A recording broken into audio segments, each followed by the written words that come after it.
Assalamualaikum warahmatullahi wabarakatuh.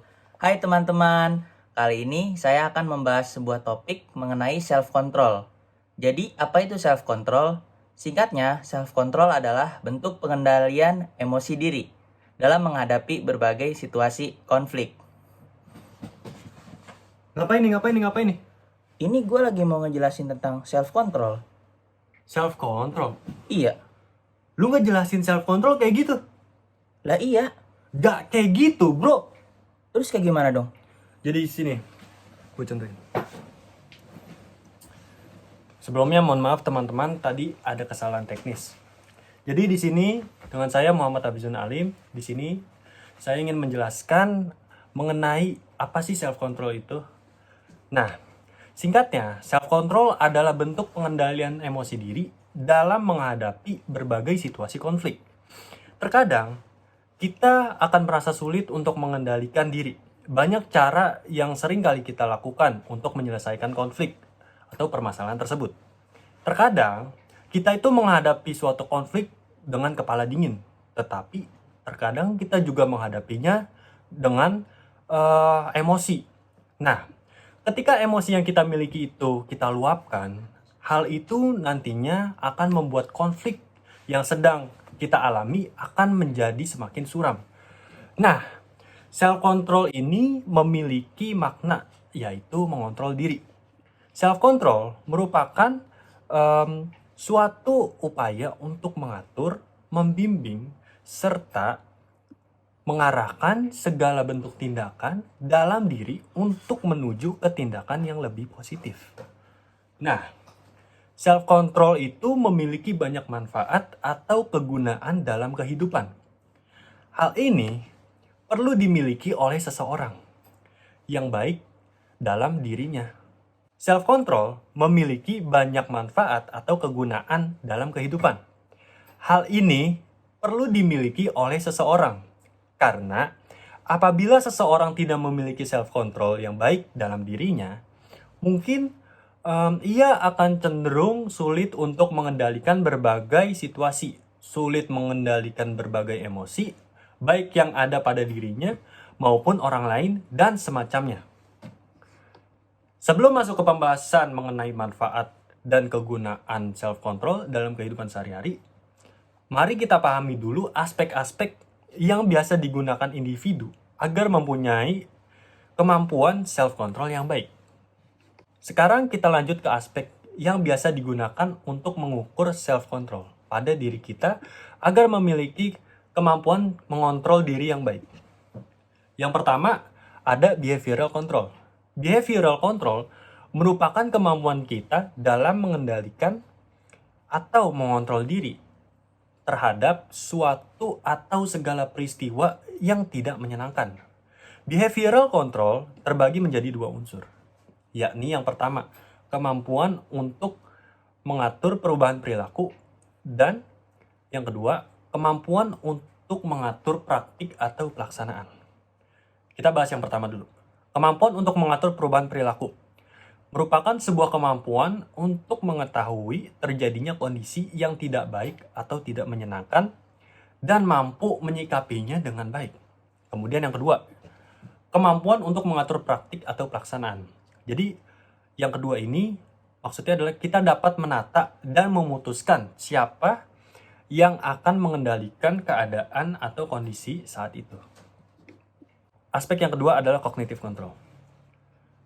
Cognitive control merupakan kemampuan untuk mengendalikan atau mengontrol diri untuk mengolah informasi yang tak diharapkan dengan cara menafsirkan dan memberi nilai. Cognitive control sendiri terbagi menjadi dua unsur, yakni mendapatkan informasi dan melakukan evaluasi. Cara kerjanya ialah dengan informasi atau data yang dimiliki oleh kita dapat memperhitungkan keadaan yang tidak baik atau tidak menyenangkan. Kemudian, memberi tanggapan dengan segala pertimbangan. Sedangkan, dengan melakukan evaluasi pada individu, mampu memberi nilai dan mengartikan suatu kejadian dengan cara memerhatikan segala perspektif, baik perspektif positif maupun perspektif negatif. Aspek yang ketiga yaitu decisional control. Decisional control merupakan sebuah kebolehan individu dalam mengatur atau mengontrol diri untuk menetapkan atau memutuskan suatu langkah berdasarkan pada suatu yang ditetapkan atau dipercayai individu.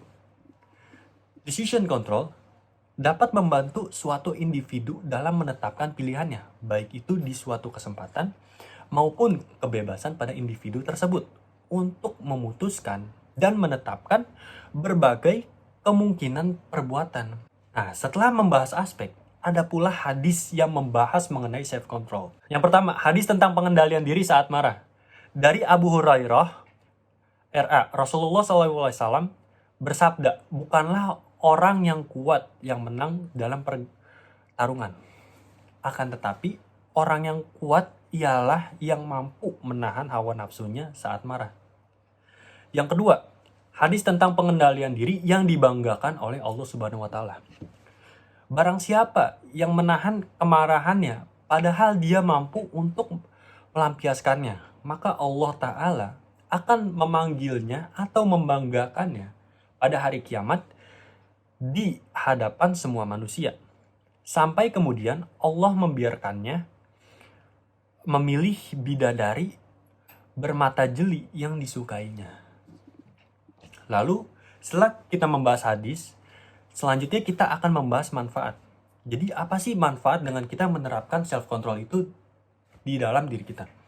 Jadi self-control yang kita miliki tentunya akan memiliki manfaat dan berdampak bagi kehidupan.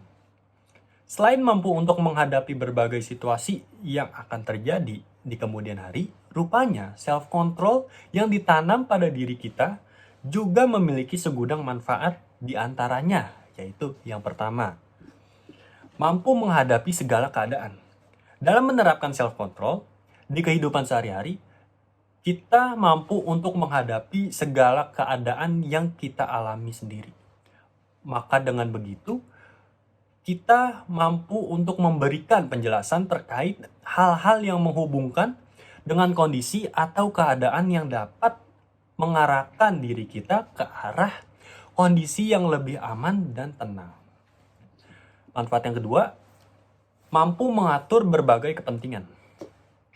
Menerapkan self-control di kehidupan sehari-hari dapat berdampak pada diri kita dalam menunda keputusan untuk diri kita sendiri. Dengan kata lain, self-control mampu mengatur untuk mengendalikan diri dalam menentukan mana sih kepentingan yang harus didahulukan dan mana yang tidak.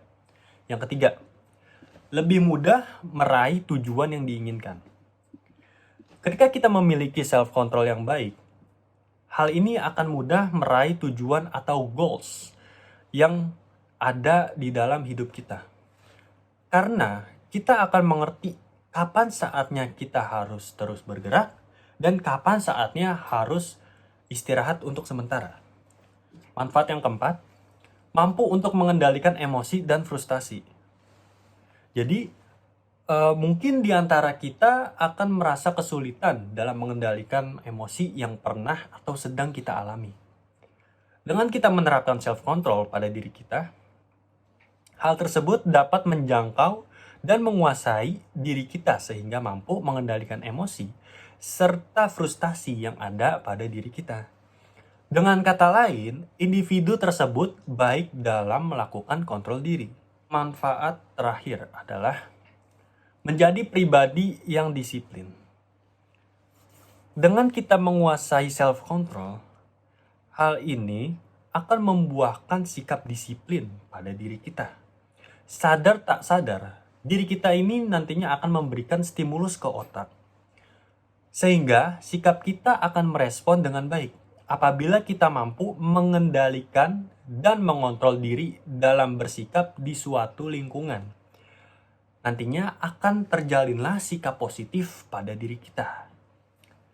Jadi, kesimpulannya adalah self-control memang sangat penting untuk dimiliki oleh setiap individu. Hal tersebut bertujuan agar dalam menjalani segala aktivitas kehidupan, individu tersebut mampu mengendalikan berbagai emosi yang ada pada dirinya. Individu dengan self-control yang baik akan sadar bahwa bukan dirinya yang mampu mengendalikan, melainkan penyampaian stimulus respon dari self-control itulah yang mampu dengan baik menyikapi berbagai permasalahan. Sekian penjelasan dari saya. Kurang lebihnya mohon maaf. Kesalahan hanya datang dari saya dan kesempurnaan hanya datang dari Allah Subhanahu wa taala. Assalamualaikum warahmatullahi wabarakatuh. I'll be the boyfriend in your wet dreams tonight. Noses on a rail, little virgin, where's the white? You cut your hair, but you used to live